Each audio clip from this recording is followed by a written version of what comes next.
Calendar. Okay, let me try that. Let me look there. Maybe Tara can text it to you in the chat or something. Well, I still, let's see, I still have to type it in here. Hold on, if I can do this. I'm on the calendar page. And dial by phone. Okay, here we go. Yeah, I'll try that. He's gonna have to mute himself. I guess you know that. I would let you handle it. Sorry. Yeah, I'll have to mute in just a sec. All right, 1-312-626-799.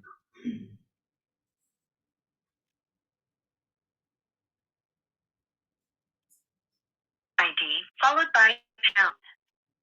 Okay. You hear that? You guys can hear that, huh?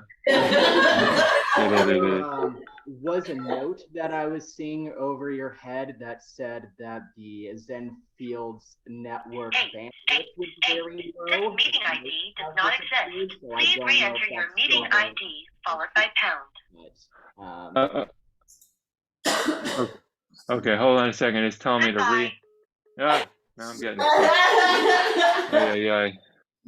Hold on a second. Let me try this again. Well, now it seems to be working though. Is it working? I mean, we've heard you for the past, 3 minutes. Yeah, I don't know what's going on. Let's try it. We'll just keep trucking along here. I'll do my best. I'm all right. So let me just kind of cut in here, just cut into the chase, and I'll start sharing my screen, and I'll do what I can. And all right. Okay. So Japanese is Japanese for this. Shinjinmei. I'm assuming you guys can hear my. Yeah. Okay, great. All right. So my experience with it briefly is that it's only recently I learned some interesting things about it because my teacher, she never we recited it a few times and then she dropped it. My sister at the time, she had introduced my teacher to this sutra, and she had gotten it from studying with if I remember correctly, from a Rinzai temple. So my teacher assumed that the Shinjin Mei Rinzai text and not a Soto text. And until recently, it's telling my internet connection is unstable. I don't hear. Let me try putting this in there. I could also try going right next to let me move to another space, it might help out.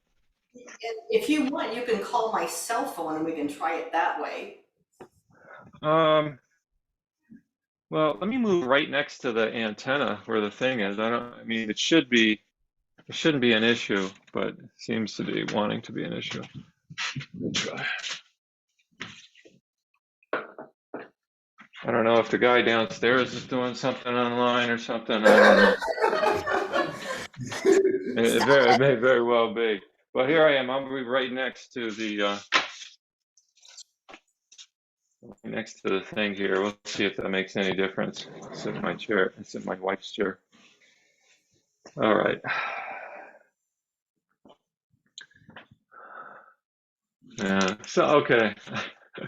This is meant to be a flop of a Dharma talk, I suppose. Okay. I might have to be a redo the next time I come, but we'll keep going. Yeah, so where was I?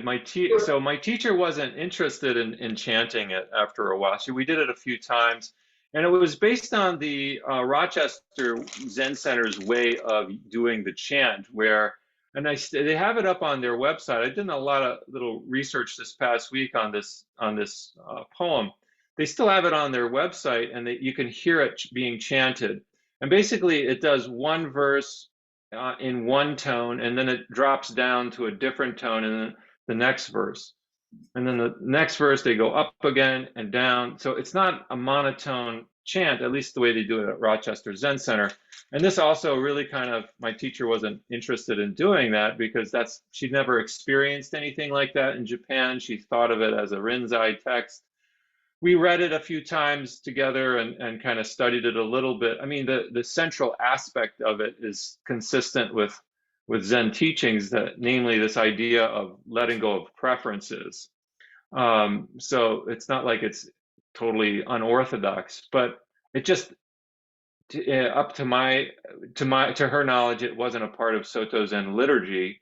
And she was really big on, because she had classical ballet dance training, and because of her long studying in Japan at a lot of different temples, there was some definite consistencies she noticed in liturgy, and she attempted to share that with me and her students. And to be honest with you, there's a lot of inconsistency around what liturgy consists of amongst Soto Zen temples in the United States. And I remember doing one training with the SEBA and a bunch of priests within SEBA, and one teacher complaining that the liturgy was too long and stuff like that.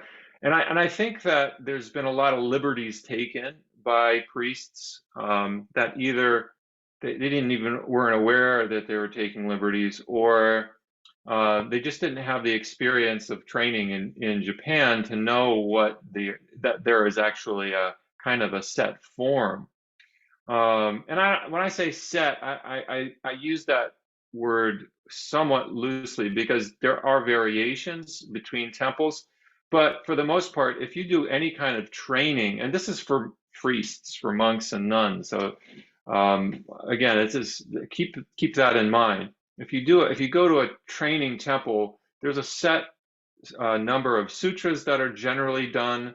For example, starting out in the morning service, you'll do the Universal Gateway chapter of the Lotus Sutra, starts it out, and there's a particular echo. There's a dedication for that. You may do the Great Compassionate Mind Dharani, then the Heart Sutra, in these orders. And then the Sandokai, the Harmony of Difference and Equality, and the Hokyo Zammai, the Precious Mirror Samadhi. And then what's followed by that is the echo, which is the names of the Buddhas. So and then following that is generally the lifespan chapter of the Lotus Sutra. That comprises a morning service, and we did it in that order. Generally speaking, it was, and that it takes about an hour to chant like that. And again, this is for monks in training, because Zazen is not. Zazen is important, but for monks in training, they need to learn how to chant, because that's going to be a big part of their career post training in a monastery. So if you go to Soto Zen temples, particularly training temples, you'll find this particular morning service. Now there's also a noon service, and then there's a late afternoon service, and those are also comprised of different sutras or poems. Now, there is a lot more flexibility and liberty if you're a layperson and you do a ceremony or service in your own home. Now, I just want to check in. How's the sound coming? Perfect. Yeah. Good. Okay, great. Oh, I'm so glad to hear this. All right. So, and you can find this documented really beautifully in one of Paula Arai's books. She's a Buddhist scholar at Louisiana State University. And I think it's called Healing Women Zen, or Zen Rituals. And she documents a number of women, Japanese women, and how they actually practice Buddhism. And she follows them to the Nisoto, the women's temple, but also then their lives at home, outside, and how they actually integrate Buddhism in their daily life. And they have incredibly creative ways of doing that. And she makes the point to say that these are also legitimate ways of practicing Buddhism. and that yet scholars tend to focus on the monks and on the monasteries. So I want to couch all of this, what I'm saying, just to say that there is lots of room for creativity within Soto Zen, and there are set forms. So going back to what my teacher's teacher shared when he came to our Zen temple for my teacher's mountain seed ceremony, he said this Zen phrase is called, he gave us a Zen phrase, Shu Ha Ri. And he was referring to my teacher. My teacher had trained for 15 years in Japan before coming back to the United States and then trying to make a go of it, given the resources and the things that she had. And Noda Daito Roshi, my teacher's teacher, my grandfather teacher, he said, Shu. Shu means that first, when you're training, you learn all of the forms. You learn them perfectly. You learn to master all of the forms. And he said, this Diane Roshi did these things. She trained for a certain number of years, right? In various 8 years at the women's monastery, 4 years in teacher training with other monks. She learned these forms, daily living them. That's number one. Ha means then you tear up the forms. And I don't want to go into this too much, but just that my understanding there is that there's going to be a time where you tear the forms up, right? They get torn up. And then Ri means you make new forms. And my teacher was doing that by having a Zen temple in an apartment complex that she started out renting. It wasn't a traditional temple like you'd find in Japan that was built from the ground up for the purpose of being a temple. And we find that in a lot of Zen centers. We're not in a Japanese context. People don't know how to make the architecture of a temple, and you make do with what you've got, and you make do with what the Sangha can support as well. So many Zen centers are out of people's homes, or, like Nebraska Zen Center is in a residential housing area. And that's fine, but it's an example of tearing up the forms somewhat, right? And then there's Ri, which is to generate new forms. But he was referring to the process for becoming a teacher and the head of a temple. My teacher was always concerned about doing things correctly and properly and that kind of thing too. And so hearing him say that gave us a lot more we could breathe. We don't have to worry too much about doing it the way that the Japanese did it. There's room for expansion, for growth, for creativity here. So at the same time, it's important to know that there are forms, and you can only break up the forms. My teacher was really big on this. You can only tear up the forms if you know what the forms are, right? If you don't know what the forms are and you're just making stuff up, that's not really the spirit of Zen either. You got to thoroughly know what the forms are. So what am I trying to say? When it comes to Shinjin Mei, the faith in mind, I wanted to know, is this actually a Soto Shu Sutra? Because my teacher said it was a Rinzai Sutra. And of course, you guys chanted at Nebraska Zen Center. I've chanted it just a few times with my teacher, so I don't have a lot of familiarity with it. But I wanted to investigate, is this actually? So I went on the Soto Shu website to see there, and it turns out that it's not even, I couldn't find it listed with a quick search. However, I then proceeded to ask my colleagues on the Soto Zen Buddhist Association listserv what their experience has been with this. I said, my teacher said it was a Rinzai text, but I know that other Soto temples are chanting this, and I got a wonderful responses back from my colleagues that's basically what I would like to share. So first of all, the author is Kanchi Sosan Daiyosho. He's the third Chinese ancestor. There's Bodhidharma, then Taiso Eka, and then Kanchi Sosan Daiyosho. So he's the third Chinese ancestor, and it's not clear whether he actually wrote this poem, the Xin Xin Mei, the Faith in Mind, or if it was attributed to him. That's a common thing, is that somebody else writes it and they attribute it to a famous teacher, and it kind of legitimizes it.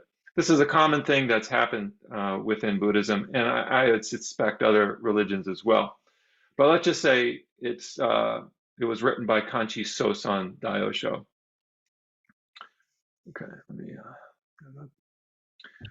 And just to give a little bit of brief context, that it was this is based on this. What I'm about to say here is based on a brief Wikipedia search. So how much weight this carries, I'm not sure, but I'm going to say it anyway.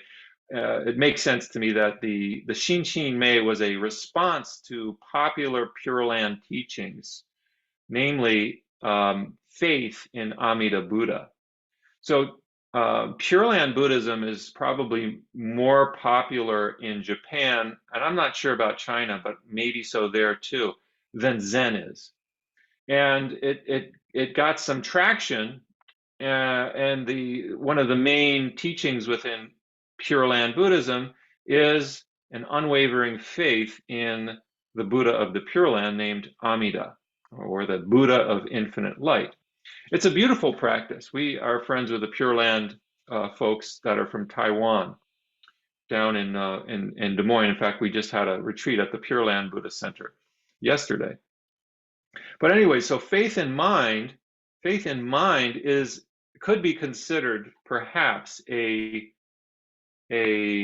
response to the growing popularity of faith in Amida Buddha.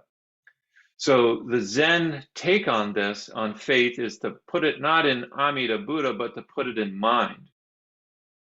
All right. Okay. That might be one point, right? And a second point is that my understanding was that it is a Rinzai text. And actually, you could make the claim for that, because if you go back to the proposed author, Kanchi Sosan, he is both claimed by Rinzai and Soto lineages. The Rinzai Soto lineage splitting comes a little bit later in the lineage with Daikon Eno, the sixth ancestor in China. Daikon Eno, from him, there's a split in the lineages of Zen, and there's the five schools that are become manifest, two of which, one is Rinzai and one is Soto. And so you could make the claim that this is a Rinzai Zen text. So is it a Soto text? Is it a Soto text? So that was my question to the listserv. Because where did it come from? You know, sometimes I always want to question, like, if you're doing something, if you have some form that you employ at the Zen Center, it's good to know where it came from. Like, who put it into place, and generally it's the previous teacher, right? The previous teacher had some ideas that this is how it works, and presumably that teacher got it from their teacher, and that teacher got it from their teacher, and on back. Or maybe there was some adaptation. And just like a scientist, you want to track, for me anyways, I want to track, like, where did this come from? Is it legit or not legit? Is this something that a teacher kind of made up as a way of being creative? Or did they actually know the tradition and where it came from? Right? And then that helps us know, like, okay, well, what's legit? What do we need to do? What can we discard? Right? Or what is, anyways. So here was one response that I got. It doesn't matter whether or not it's like officially sanctioned by Soto Zen. There's an allusion to the universal instructions for Zazen in it, right? Where we see in Fukan Zazingi, if the least like or dislike arises, the mind is lost in confusion. This is a central teaching in Dogen Zen. So it's not like I said before, it's not like the Shinjin Mei is somehow really unorthodox teaching. It's saying something that is solidly Zen Buddhist. But is chanting the Shinjin Mei kind of part of traditional Soto liturgy? Again, because my teacher said it wasn't, based on all of her years of training in Japan, they never chanted it. I looked on the website of Soto Shu, nothing about Shinjin Mei. All right. They've been chanting it, I learned from Hogen Bays, they've been chanting it at Great Vow, which is in Oregon, for decades. And they got it from the Rochester Zen Center, which again is it's a Rinzai temple. So that kind of confirmed for me, okay, this is probably Rinzai. And then I got another response from another couple of teachers that at San Francisco Zen Center, they decided to chant the Metta Sutta. That's the Loving Kindness Sutra. Even though they made it clear that it is not a Soto Zen chant. It's not a kind of I wouldn't say it's, again, I wouldn't say this is unorthodox, but it's not a part of the Soto Zen liturgy, and this one is really, really clear. It's not a part of the Soto Zen liturgy. And another teacher brought up the point to me that she suspects that for Americans, the Metta Sutta might be easier to chant, at least for convert Buddhists. The Metta Sutta might be easier to chant because it's less devotional in nature. And we tend to have an aversion to the more devotional sutras that can be found in Soto Zen. So, for example, the Universal Gateway chapter of the Lotus Sutra. I'm just wondering here, assuming my sound is still good, how many of you are familiar with chanting the Universal Gateway chapter of the Lotus Sutra? Show of hands there. What is it? Okay, well that answers my question. So it's the Universal Gateway chapter of the Lotus Sutra is a chapter that's dedicated to Avalokiteshvara Bodhisattva. You guys know that one? Can you just give us a few lines in case we know it by another name? Bodhisattva. Let's see. Yeah. Let's say by mindfully invoking Avalokiteshvara's power. No. You know. Yeah, you haven't heard. So so here's the thing that's so interesting to me to hear this from. It's like to me it confirms my colleague's idea that we in the West, non-Asians are somewhat averse to chanting chants that are more devotional in nature. And the Universal Gateway chapter of the Lotus Sutra is the Soto Zen version, I would say, or parallel to the Loving Kindness Sutra, the Metta Sutta. It's a kind of a parallel, and so as a kind of a critique of Soto Zen as it's practiced by maybe you and I here, is that it tends to focus too heavily on wisdom elements of Zen, right? We tend to associate Zen with non-duality, for example, or seeing clearly. But some of these other sutras within Soto liturgy give us the other half of Zen practice, which is compassion.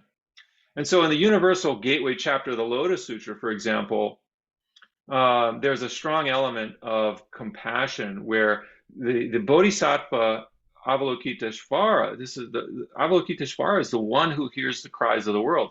This Bodhisattva is invoked again and again and again in various circumstances. So anyways, I'm just putting that out there as a plug to maybe consider thinking about that one, because it's the first sutra chanted every morning in Soto Zen temples. It sets the tone. It sets the tone for all the rest. Whereas in the West, in a lot of non-Asian circles, what's the first sutra chanted? It's oftentimes the Heart Sutra, which is heavily wisdom oriented. And we got to remember that for a bird to fly, you got to have two wings. You got to have the wing of wisdom and the wing of compassion, right? The bird flies because you get both of those wings flying together, and if you have one wing, the bird's going to just not be able to fly. Daishin, can I ask a question? Yeah, please. So I'm going to say something and I want you to tell me if it's true. Is typically people in the West my understanding, typically respond to the Tao. So are people in the West heavily focused on the Taoist, or you're calling the wisdom, but the Taoist-based texts rather than something that may look very theistic and remind them of the Abraham? Mm-hmm. Yeah, I think that's a tendency. I think that is a tendency. We're very attracted. People who are attracted to Zen are oftentimes very attracted to the wisdom elements of it. They're attracted because for various reasons, or Taoist elements of it, But we have to be careful when we say Taoist, because if you were to go to a Taoist temple, presumably in China, you would probably also find a lot of devotional elements to it. So again, we tend to focus on these like short, pithy wisdom sayings, and kind of more dismissive or more suspicious of things that remind us of more devotional practices, devotion to God, for example, that kind of thing. Yeah, I would say that's the case. All right, let me go to this next. So these are, I'm just, let's see, the next one. Yeah, so one person mentioned that Kanchi Sosan, the author, is one of our Soto Zen ancestors. This is something that I already mentioned. But so far, I hadn't heard anything about Shinjin Mei actually being within Soto liturgy. But then I did hear something. It is officially, quote unquote, officially sanctioned and part of the Soto Shu liturgy. One of my colleagues, he did deeper digging than me into what's called the Gyoji Han. The Gyoji Han is a kind of authoritative book on how to do a whole slew. I mean, it's it's 2 volumes, and it's comparable to Dogen's extensive record in size. But it's 2 volumes on how to perform various rituals within Soto Zen. And it even lists all of the rituals or the texts or the sutras that are chanted within the Gyoji-kyan. You see a list of these texts chanted. And I have a copy of this book, and I'll bring it with me. I plan to bring it with me next time when I come to Nebraska in 2 weeks. I'll bring it with me to share those of you who are interested. The Shinjin Mei is actually listed as part of Soto Shu liturgy. I was completely surprised to hear this, because because again, my teacher said it was a Rinzai. Said it was a Rinzai text.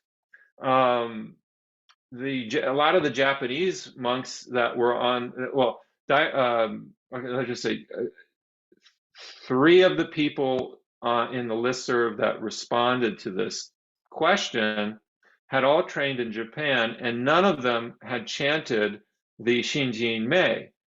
So they were also surprised to a certain extent to see that it was in the Gyoji Han. But then, so digging a little deeper, it's listed. And I learned that from another, let me see if I have this on the slide. Yeah. So traditionally, the Shinjin Mei was one of 4 texts chanted as part of the recitation of the lineage. So I mentioned earlier that the 2 texts that we chant are Sandokai and Hokyozamai. Sandokai is the harmony of difference and equality. Hokyozamai is the precious mirror samadhi. And generally, in a training monastery, the Sandokai is chanted on odd numbered days. So 1, 3, 5, 7, 9. So today is the 5th, you would chant the Sandokai, for example, as part of a longer liturgy. And the Hokyozamai would be chanted on even days, 2, 4, 6, 8, 10, etc. And the echo for those two poems, Chinese poems, is the lineage of Buddhas and ancestors. That's the echo for it. And again, so here I just learned that actually Xinjin Mei was one of 4 texts chanted as part of the recitation of the lineage. I'm trying to imagine how this was done in a training temple, but it seems to have dropped off maybe a few generations back as part of regular liturgy. However, another colleague of mine who is Japanese and trained in, did all of his training in Japan, learned that a Soto Zen temple actually chants it. So he did some more digging for me as well, because at present almost no Japanese temples chant the Shinjin Mei, but it seems to have been revived by Westerners. However, he found that one Soto Zen temple, the name goes by the name of Chokokuji, chants the Shinjin Mei during their noon service, and Chokokuji is a branch temple of Eiheiji.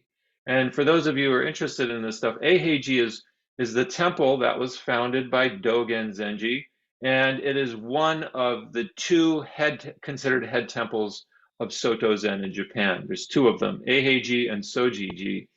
And those are the 2 twin head temples. And then there's literally thousands of other Soto Zen temples in Japan, but the 2 main temples are those 2.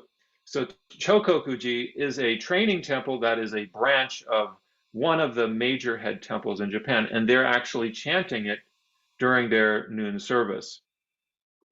And another one of my colleagues said that while they never chanted the text itself during his training in Japan, they never chanted the text itself.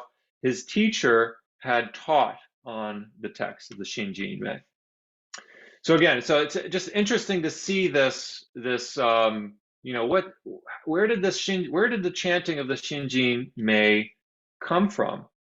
And I was actually, when we started, I got to be honest, when we started chanting it when I started chanting it with you guys at Nebraska Zen Center, I was like, hey, wait a minute. All this stuff from my teacher's perspective started to come up for me. And I was like, hey, wait a minute. My teacher said this isn't Soto Zen. I never said anything to you guys at that time, but I thought, check this out. Is this really the case? And I'm actually really delighted to learn that this is an official, quote unquote, official Soto Zen text that at some period of time it was chanted regularly and seems to have gone into a revival mode within Western Zen centers. And maybe there's a reverberating effect back to Japan in some way. But anyways, just to say that the Shinjin Mei, the faith in mind, is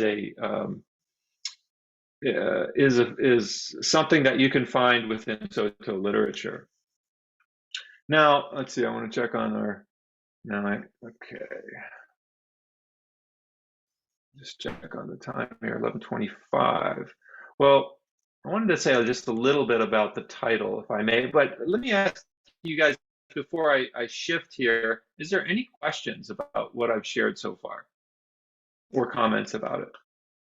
Daishin, you said, what do you recommend a layperson would read liturgy-wise for like a daily practice or a practice at their own home? Yeah, that's a great question. So this is where you guys can get really creative. It's like, what speaks to you? And I don't want to give a blanket response that this is what everybody should do. It would be for you particularly, like what would be helpful for you. And for me to respond to that, well, I would want to know what's going on for you, and what would be maybe beneficial for you to practice, and what also maybe a question that you want to think about is like, what do you want to learn, right? It doesn't do you a lot of good for me to tell you what to chant, but rather like what do you want to learn? What do you love? Right? That'd be a question that you might want to ask yourself is, what of these chants do you love? Or what do you want to learn? So that might be a question, that might be a way I would answer that question. It should be something that you love to do, right? That you feel something, that you have a feeling, right? You have a feeling in your heart like, oh, that is so beautiful. I want to chant that, Is it important to do it out loud? Again, yeah, this is something that you can experiment and play with on your own, right? You can have fun with it. You could chant it out loud for part of it. You can be silent for part of it, just reading it to yourself. There's opportunity to be creative. I know that there's times where I've chanted sutras and then just kind of descended into silence and just kind of reading it and then just sitting with the energy of chanting. There's a wonderful power there's just a wonderful chanting is so powerful. I can't recommend chanting enough. It does so many good things for us. If you want to look at it from how chanting can be advantageous to our body and mind, I can't say enough about it. From the perspective of public speaking, when you learn to chant, you learn how to, a lot of us don't, we've clamped down on our voice because we're afraid of speaking. And when you're chanting something, you don't have to worry about what you're saying because it's already there in front of you. All you have to do, it's like the form is there, and you fill in the form with your own voice, and you make it beautiful. And you make it beautiful by doing it fully with your voice, by projecting your voice, getting the right volume there, feeling a sense of resonance with your own physical body. This is wonderful practice. Whether you agree with the sutras, that's not the point. Is not to study the sutra while you're chanting. I mean, you could do that. You could study a sutra while you're chanting it, but the real power of chanting comes in from making your voice heard and the sound and the beauty of the sound, and just devoting yourself to that as an expression of love to the universe. Right? So anyways, just to say there's a lot of ways to do that. And, if you have some doubts or questions of things that you're practicing, let me, I'd be happy to talk about it. But I would encourage you to do what you love there and find what that is and experiment. Daishin, since you Yeah, are commenting on bringing in the power of our voice and making that beautiful, setting aside whether or not we agree or resonate with a particular text, like, what do you tend to think about, like, working with Dharanis or untranslated texts versus, ones that we have translated and mostly go to, like, with their conceptual content? Right. Yeah, great. The Dharanis, the untranslated text, like the Daishin Dharani, is wonderful for chanting for this purpose, because we don't have to get our intellect involved in the process of chanting. We're just like, it's a total body practice. It's wonderful. And the chantings themselves are said to evoke different feelings, etc., in your body. One of my colleagues out in San Francisco, who's also a yoga teacher, she talks about how the Daishin Dharani, there's certain sounds that are made that affect the different chakras in the body. And I don't study chakras. I've kind of interested, but it's not a big thing for me. But anyways, I could see how that might be helpful to know, like, when you're chanting a Dharani that doesn't have a English translation available to you, you're doing it explicitly for the sound, right? And it's said that in these Dharanis, the sound is what is efficacious, not the intellectual meaning. And so by chanting a Dharani, we're bypassing this kind of nagging desire to understand, right? We can put to rest this desire, this kind of nag that, what does this actually mean? And I'm not saying we shouldn't study the meaning either, because you can find beautiful meanings there too. But for the purposes of chanting, it's not really necessary. And sometimes when you have a translation in English and you start chanting it, your mind wants to know, like, oh, what is this? What am I saying? What does this mean? And so one way to deal with that is to put aside trying to figure out the meaning while you're chanting it and just chant it. And then at another time, you can read it with a teacher or by yourself and try to kind of sort through, what does this actually mean? So you're working with different, it's important to work with the heart, and that's what chanting does a lot of. And it's also important to work with the head and the intellect, and that's what study of sutras is doing. So there's a place for all of it. There's a place for all of it. So I have a question on, so a lot of Tibetan and Vietnamese temples have the Great Compassion Dharani or Daishin Shu. So is that replacing or an equivalent of that sutra that you were talking about? Because I usually see they chant the Heart Sutra and the Great Compassion Sutra at the same time. Oh, okay. Yeah, and that's so cool because in Soto liturgy, Heart Sutra and Daishin Dharani, the Great Compassionate Mind Dharani, are also chanted together. They're often chanted. So I have a sutra book here. Let me see here. And you can. They have dedication. There's dedications in this in the book, and let me see where those dedications are. But it tells you what the dedication, like what sutras are supposed to be chanted. Oh, where is it? Ah, yeah, here it is. Actually,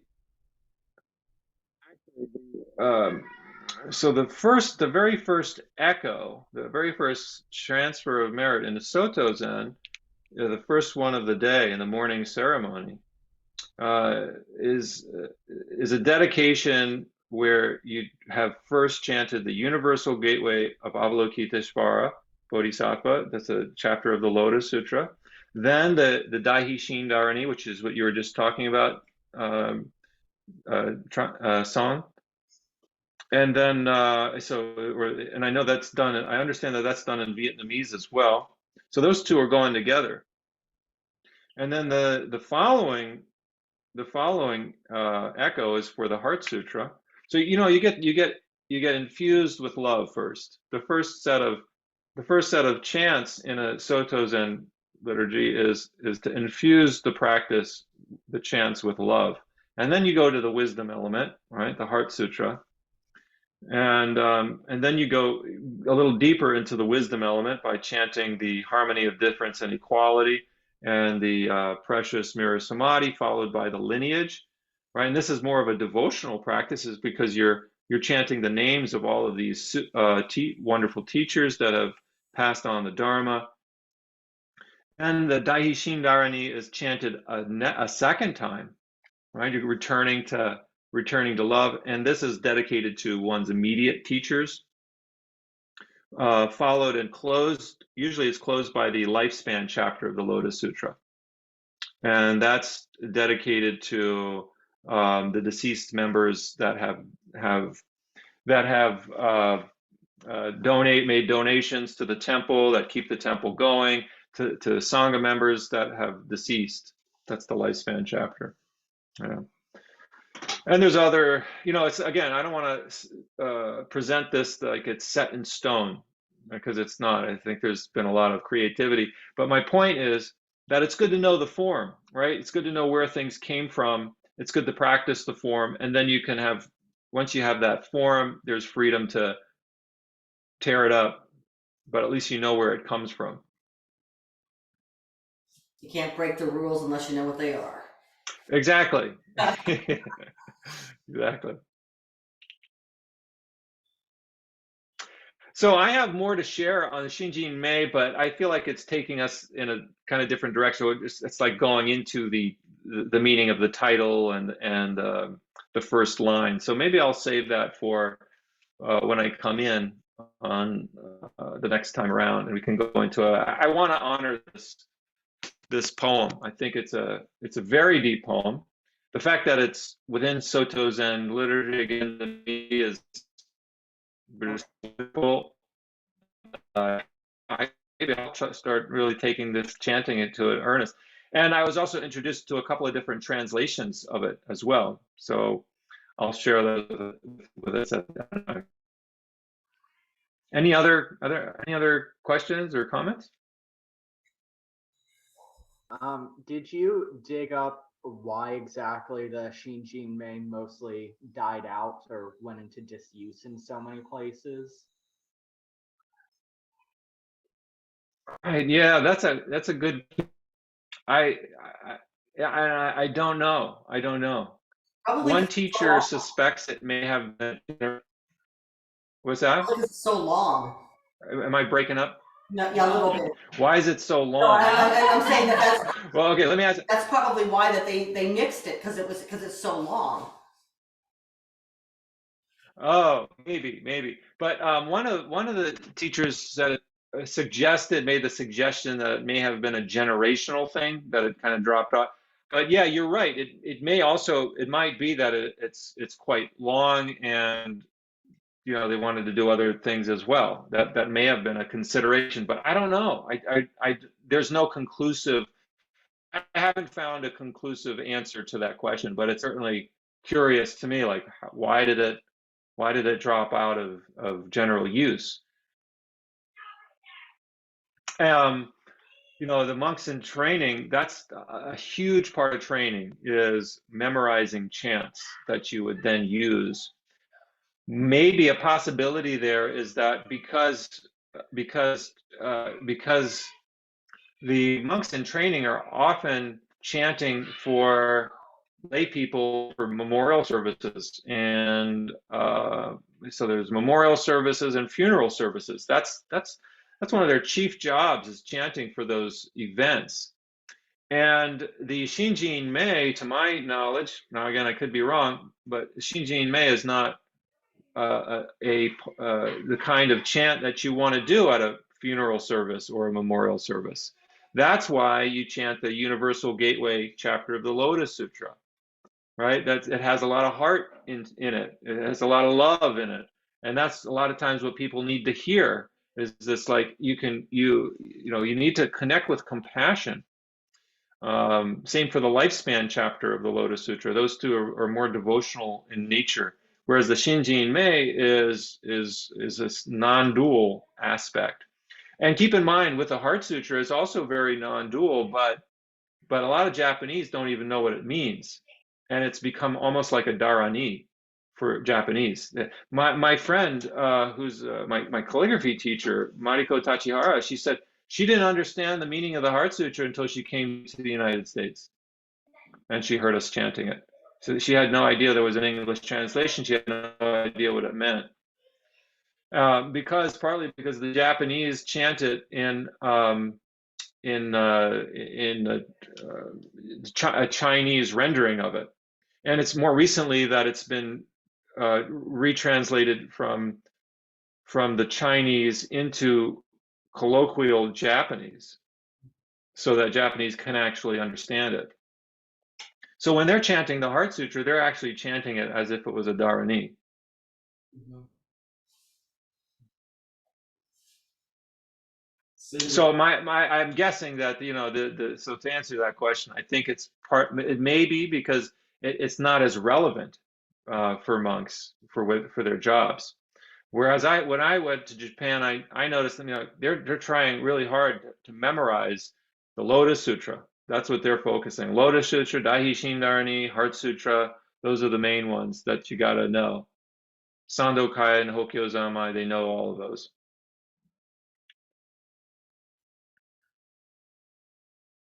I think Song had a question.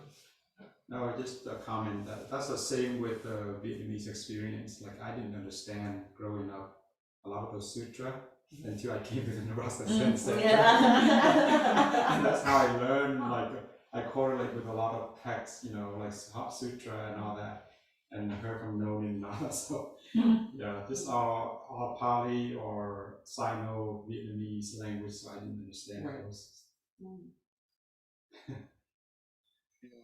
Yeah. Thank you for adding your voice in there, Tryon. Yeah.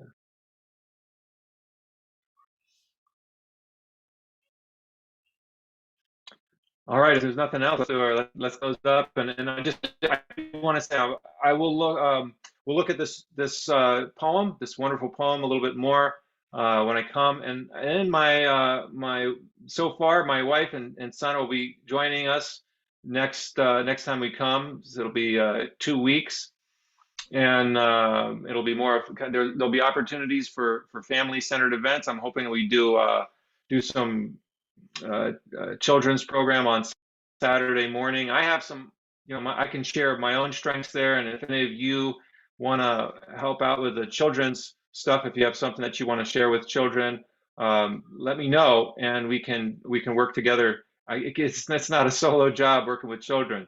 So if you want your kids to come or if you know other Sangha members that might want that, keep me posted. And we'll create a fun family event. And I'm thinking Saturday morning, and then Saturday evening or Saturday afternoon, we're planning on a potluck followed by a Zen movie, kind of a movie night. So I'm hoping that and we'll also have time for those of you who want to do some sitting. Friday afternoon, we'll have Shikantaza from 1:30 to 4:30, something like that. So you get a good chunk of some nice sitting in. And Saturday afternoon, I'm planning to do a sutra copying event where you handwrite the Heart Sutra. It's another form of practice. So we'll have a fairly busy weekend and different opportunities so that everybody can practice if they want. Are we doing Ryak Prasad? Let's talk about that. Let's see if and where that will fit in. Yeah, next Saturday, Sosan and Myo-O teachers are visiting, and Zazen Kai is Saturday. I'm not sure when the deadline is for it. I hope it hasn't passed. I haven't signed up for it yet. And next Sunday, daylight savings time starts, right? Starts or ends? I think it starts. So adjust your clock Saturday night so you're not early or late, whatever it is, for service on Sunday. Yeah, I'm envious that you guys get to have Sosan and Myo-O. They're wonderful people, and just so delighted that they're coming. And speaking of, we're going to have a short work period to prepare for their visit after this, if anyone can stay. Thanks.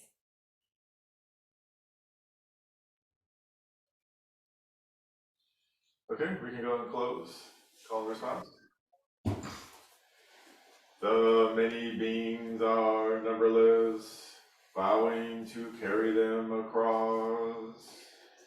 The many beings are numberless, vowing to carry them across. Greed, anger, and ignorance rise endlessly, vowing to cut off the mind road. Greed, anger, and ignorance rise endlessly, vowing to cut off